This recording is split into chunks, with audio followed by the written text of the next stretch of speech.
What's gonna be? Awesome. All right, welcome to Gobble and Grow, part of our November New Nugget series. This one is titled From Milk to Meals, and it's going to be all about starting solids. So I'm Jordan Master Leo. I'm a licensed speech language pathologist and a trained feeding therapist. I'm also a mom of two. I'm a mom of a toddler who's a little over 2.5 and a 10-month-old, and both of them have had very different feeding journeys. And so starting solids has sort of become a little passion area for me, and I really enjoy coaching parents through this transition. So as a disclaimer, I am an SLP and a feeding therapist, but I'm not your SLP or your feeding therapist. The purpose of this webinar is to provide general guidelines that are based on starting solids with a full-term, healthy, typically developing baby. You should always consult with your pediatrician, and this webinar is not a replacement for an evaluation or for skilled intervention. So to get started, number one thing that I want to be the takeaway here is that feeding should be fun. So no one prepares you for all of the emotions surrounding feeding your child from the very beginning. It takes a while to find your groove, whether it's breast or bottle or both. And just when you feel as though you've figured out feeding, you've hit your stride, and you maybe have even found a schedule that feels good, boom, it's time to start solids. And you're right back into that learning transitional space. So my hope is that the information today helps you feel a little bit more prepared as you navigate this new learning transition phase. So what we're going to cover today, we're going to cover readiness for solids. We're going to talk about milk and complementary feeds, different feeding approaches, allergen introduction, healthy habits, some of Springboard's favorite gear, and leave some time for questions at the end. So understanding readiness. How do I know if my baby's ready for solids? So we want to introduce solids when a baby shows all of the signs of readiness, usually around 6 months. So sitting, you want the baby to be able to sit with minimal support. Head control, that baby can hold head upright and steady while seated for about 15 minutes. Reach and grab, baby can pick up objects while seated and bring them to baby's mouth. And interest, baby's intently watching you eat, mouths for food, and leans forward to reach it. So the age of introduction of solids has changed a lot over time. So starting back in the 1800s, it's 11 months because there was no such thing as baby food. So it wasn't until babies were really interacting with actual solids that introduction happened. So 1920s, baby food gets invented, age drops to 6 months. And by the 1950s with advertisement, people were introducing solids as early as 4 to 6 weeks. By the 1970s, doctors realized that baby food was responsible for displacing milk and formula feeds, which the medical community had come to recognize are the important nutritional part of a baby's diet. So gradually, we've increased back to 6 months. So you may be told to introduce rice cereal or purees around 4 months of age, and this is outdated advice. So you always want to listen to your pediatrician, and recommendations vary from country to country, but both the American Academy of Pediatrics and the World Health Organization agree that around 6 months of age is the ideal time to introduce solid foods.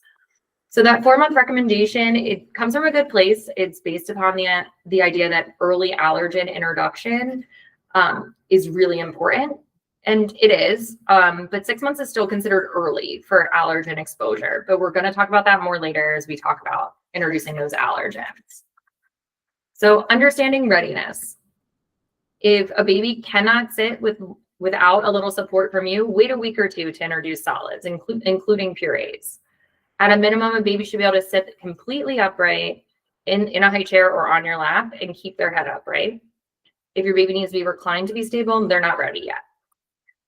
Some babies are not ready to start solids till closer to 7 months of age, and that's okay. It's not a rush.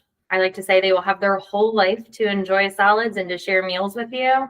And those extra weeks can really make a difference for posturally and success of starting solids. So if your baby's not quite there yet, you can help your baby get ready by creating lots of opportunities to build strength with floor time play, such as tummy time or even sideline play. All right, my baby's ready. Now what? What do we do? So again, I need to remind you, feeding should be fun. So let's talk about milk and complementary feeds. So for the first year of a baby's life, primary nutrition is going to be from milk or formula. So you're going to hear the phrase food before 1 is just for fun. And that's partially true. I have a love-hate relationship with this phrase because food is not for nutrition. So it is for fun, but it's also for skill building. So when we say food before one is just for fun, we're not saying food before one is optional. We're saying food before one, we don't need to stress about how much a child's consuming.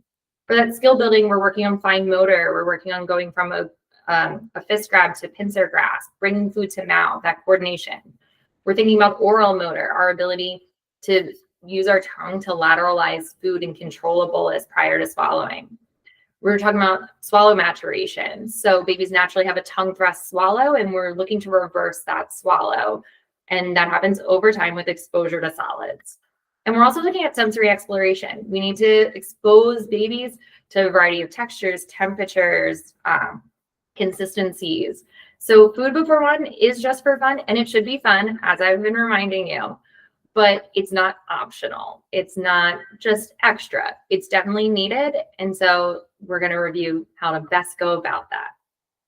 So how much does my child need to be eating? So instead of thinking about like how much your child should be eating, I want you to think about it as food opportunities. So when we say from 6 to 7 months, we're thinking 1 to 2 meals. It's 1 to 2 food opportunities during the day. It's not a specific quantity that they need to consume. It's just having the opportunity to interact with food. As we get closer to 12 months and we begin to think about reducing milk feeds and increasing food, that's when we're looking at intake more. So you may be wondering what's typical and what may need more support, because that's everyone's big questions. And so typical mess, it's going to be messy. Remember that mess is fun. This is a great chance for parents to get more comfortable with mess and their own sensory differences.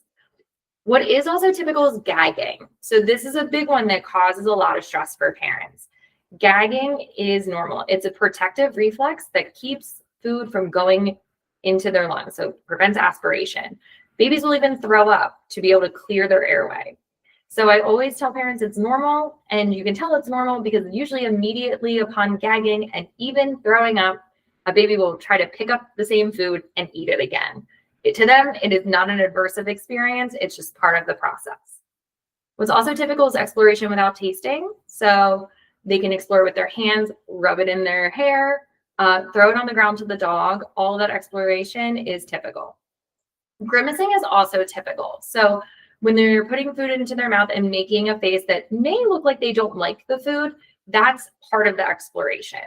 We'll talk about it a little bit later, but I love to say that we are not discovering a baby's taste, we are building a baby's taste. So it's not introducing a food to them and being like, oh, my baby doesn't like broccoli. It's your baby's confused by broccoli because it's never encountered anything like broccoli before. So the grimace is more usually confusion. And so what's also typical is mild parent anxiety. It's normal to be nervous that your child is going to choke on something. It's normal to be nervous during any transition. Am I doing it right? I'm scared of allergens. I'm just nervous. That's very typical. And it's also typical to be excited. If you are excited to begin sharing meals with your family or with your baby and your whole family, that's cool too. There's nothing wrong with you if you're not worried, and there's nothing wrong if you are worried. You may need more support if you have heightened parent anxiety. So heightened parent anxiety, if you're so worried about introducing solids that it's preventing you from starting, that you find yourself so stressed, you're taking the baby out of the high chair again and again, that again, like you're afraid to introduce new foods, that's when you might need more support. Choking. If your baby's consistently choking with no sound, we might need some oral motor support or have some support about how we're offering the foods. More support would include lack of engagement with textures. If on those repeated exposures, baby is not wanting to touch absolutely anything, it's a great idea to reach out to a feeding therapist or occupational therapist. And we also want to be on the lookout for lack of fine motor development. So again, we start with that grasp and we move to pincer, and the idea of bringing food to mouth. If we're not seeing those skills progress, that's when we may need more support. So next on the agenda is feeding approaches. So I'm going to talk primarily about purees, versus baby-led weaning. So those are the two main approaches that you'll see for introducing solids. So traditional puree approach is also called texture advancement. Baby-led weaning follows more, it comes at it from the other end. So both strategies are valid and have pros and cons. And the important thing to remember is that by 11 to 12 months, a baby's plate will look the same regardless of starting with purees or starting with baby-led weaning. They meet in the middle. So first feeding approach, the puree only, the traditional puree first. Parents are spoon feeding smooth purees, gradually increasing texture. We typically start with with single ingredient purees. And over time it moves to mashed, then soft chunks, then those finger foods. So here are some examples of watching those textures advance from left to right and around up there. So they gradually get chunkier and move into finger foods. Advantages include that it's easier to track intake. As you're spooning food into your baby's mouth, you know how much of the baby food has been consumed. It's really comforting for parents who are worried about choking. It's helpful for babies who need extra support with feeding skills. So since it does include parents spoon feeding, it is easier for babies in terms of that. Considerations you want to be aware can lead to more parent-led feeding. Again, if the parent is spoon feeding, making sure we're transitioning over so we don't delay the self-feeding skills. And it's important to make sure that you're advancing through the textures and not staying at the beginning stages too long. So oftentimes people choose a traditional puree first approach because they are scared about choking.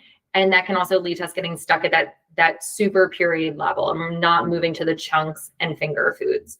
So we want to be aware that we are advancing through, because again, by that 9, 10, 11 months, plates should look the same regardless of the initial approach. So baby-led weaning, this is when babies self-feed soft, graspable pieces of food from the start. So instead of a puree, you're going big at the beginning. And again, they meet in the middle with that finger food size. So baby eats family foods. You want to make sure you're modifying for safety so that they're soft. You can squish them between your fingers. You don't have added salt or sugar, no honey before the age of 1. The emphasis is on exploring textures, tastes, and self-regulation of intake. So it's big on self-feeding, loading the spoon, handing it to baby putting spoon in mouth. So this is an example of how shapes advance through baby-led weaning. So on the left, you have where we usually start. I will say cutting a banana that way is like one of my favorite ways to cut banana for my kids. So they get a little handle and then they can gnaw on the banana at the top. So you'll see we start with bigger pieces of food in that little baby fist. And then we move into the pincer grasp, loading spoons and handing them to baby work. And then for slippery foods, you can coat in flaxseed or use a crinkle cutter to make it easier for baby to hold. Some of the advantages are it encourages independence and fine motor skills. It may promote better appetite control and acceptance of variety. There is some research about baby-led weaning being used to reduce instances of picky eating. And family meals become shared experiences immediately. So instead of having your meal and then feeding baby a puree, you're getting to share that same food. Again, modifying for the safety concern. So like not salting the dish until you have yours and baby has theirs. So some considerations are it is messier. When babies are exploring more and having more control over their food, there's less control over the food and it ends up in more places. It does require careful attention to choking prevention. So this is where you really need to be aware of how big we're cutting, what the shapes are, what the consistency is, making sure that things are soft enough. It's also harder to measure exact intake at first because when things are messy, it's hard to know whether things are on the floor, on the tray, in your baby's hair, or their mouth. There's lots of places where food can end up with baby-led weaning. So again, I want to emphasize though that starting at 6 months, when you start with purees or baby-led weaning, by that 9, 10, 11 months, it's indistinguishable. It should look the same. So feeding approaches, I like to talk about this because Instagram loves to have you think otherwise. You're allowed to use a combination of approaches. You're allowed to use a combination of approaches. I'm going to say again, because the internet's going to tell you otherwise. You are allowed to use a combination of approaches. You are not being disloyal to baby-led weaning by giving your baby applesauce or even a non-traditional puree like a pureed sweet potato. And if you're doing a primarily traditional purees only approach and you give your child a piece of soft cooked broccoli, that's okay too. There's no real right or wrong. It's just making sure you're doing either one safely. All right, so one of the big stressors for parents, allergen introduction. So the top allergens are egg, cow's milk, wheat, soy, peanut, tree nuts, sesame, fish, and shellfish. Symptoms of food allergy are hives, swelling of the mouth or throat, vomiting or diarrhea, coughing or difficulty breathing. If any of these things are happening, you want to seek medical attention. So I mentioned this earlier, but introducing egg, peanut, and other common allergens early and serving them often can help prevent food allergies from developing. It was in 2015, there was a groundbreaking study that demonstrated early introduction of peanuts to at-risk babies could reduce the risk of developing a peanut allergy by as much as 81%. So in other words, delaying the introduction of peanut could actually increase the likelihood of peanut allergies developing. So we know we should do it early. We know we should do it often, but how? Other than knowing we need to do it, how do we do it? So we want to start small, introduce in the morning, one allergen at a time, with regular exposure. So let's dive a little bit deeper. So starting small, the smaller the quantity of the allergen ingested, the less severe an allergic reaction may be. So for example, if you're mixing 1/8 of a teaspoon of almond flour into oatmeal, and you can swipe your finger through smooth peanut butter that's been thinned with water, breast milk, or formula, you let the baby have a small taste. If there's no reaction, you can gradually increase the amount. That can be as soon as 10 minutes after the first taste, or it can be over the next few days. Once you've ruled out an allergy, try to offer the food at least once, but ideally 2 to 3 times per week to help prevent food allergy from developing. We like to say to introduce in the morning because you want to pick a day that you or a trusted caregiver is able to observe the baby. So we like to say shortly after waking or after the morning nap. This way, if there is a reaction, it's easier to contact your doctor for guidance. It's not 8 p.m., office closed, and you're not sure what to do. So most reactions occur within minutes, but up to 2 hours after eating, which is why it's best to introduce allergens when at least one adult can focus their full attention for at least 2 hours. I also like to say, though, that an anaphylactic reaction, so a really severe reaction, is not common in the first exposure. It can happen, but it's not common. So it happens after those repeated exposures, which is why we want to introduce it multiple times over a few days, which I believe I just got ahead of myself because that's this slide. So we introduce one allergen at a time. This way, if there's a reaction, you'll know which food is responsible. However, this does not mean you need to stop introducing other new foods during allergy introduction. It's okay to offer multiple new foods each week as long as you aren't introducing those common allergens simultaneously. So it's not a week of just broccoli, a week of then adding in sweet potato. Those aren't the known allergens. But we aren't going to want to introduce egg and milk and soy in the same week. Those are the ones that we need to space out. So this is where I say, just keep in mind, not all babies with allergies react on the first exposure. Since it's an immune response, it takes those exposures for our body to begin overreacting to them. So it's important to start with small amounts until you rule out an allergy. So a few days of eating small but increasingly greater amounts is typically enough to establish that a food is well tolerated. Regular exposure. So once an allergen safely introduced, try to keep that food in regular rotation at meal times. Consistency is key. Allergists recommend serving allergens at least once a week and ideally 2 to 3 times if possible. Try not to stress if that pace doesn't work. If the baby doesn't consume an entire serving, even small amounts can help prevent the allergy if it's being offered consistently. I like to include this. There are products out there that really help with this. So these are mix-ins. Ready Set Food is one brand. There are other brands out there. You're able to mix these small amounts of the allergen into oatmeal, into applesauce, into something that your baby's already eating, and it covers that exposure. It allows them to have the exposure to the allergens. I know sometimes with daycare, when you can't send certain allergens, it's hard to remember to fit it in on the weekend at all times. So these mix-ins can be really helpful to know that you've done what you need to do. As always, another reminder that, again, feeding should be fun. allergies can be scary. They can be stressful, but it should be fun. There are the things we have to do when we're introducing solids, but it should be fun. So just to review some healthy habits. So we want to offer a variety of foods, colors, and textures. It often takes multiple exposures for a baby or child to eat a new food. Again, we are not discovering their taste. We are building their tastes. No added sugar, salt, or honey under 1 year. And we want to encourage curiosity and play with food. So encourage it to be messy. You want to keep mealtime positive and pressure-free. So it's not about putting pressure on to try a bite. Keeping it very relaxed is what we want. And we want to model exploring new foods. So this is a great opportunity for parents to model exploring new foods, touching new foods, showing what it's like to get messy, smushing it, smelling it, licking it, tasting it. Modeling that for your child is very, very helpful. Finally, I wanted to include just some of our favorite gear, because who doesn't like to buy a new thing? So for seating, we really like kids to be seated what we say is 90, 90, 90. So you want your hips, knees, and ankles all at 90 degrees.